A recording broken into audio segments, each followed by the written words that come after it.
Okay, so we're going to try this problem by elimination as well. This is a problem you could do by substitution, but we are practicing elimination, so let's give it a go as elimination. For elimination, this is what's different about this problem is the x's are not lined up, the y's are not lined up, and the equal signs or constants are not. So I need this 6x to go on the other side. And we just use our algebra skills of how we move something. We're going to subtract it from both sides because it gets moved to the other side. So the new equation is 6x plus y equals, don't forget that, negative 32. Now I am going to just bring this top equation I wasn't doing anything with down so that these two equations are stacked nicely.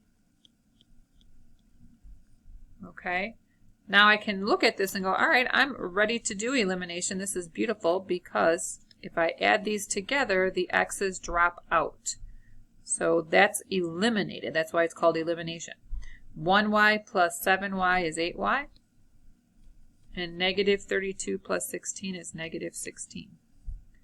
I'm going to divide both sides by 8. And I get my y value of 2. I can go into either of these equations, whatever you think is easiest.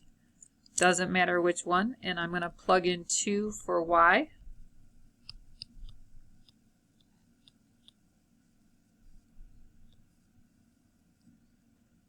Oh, I see I made a mistake.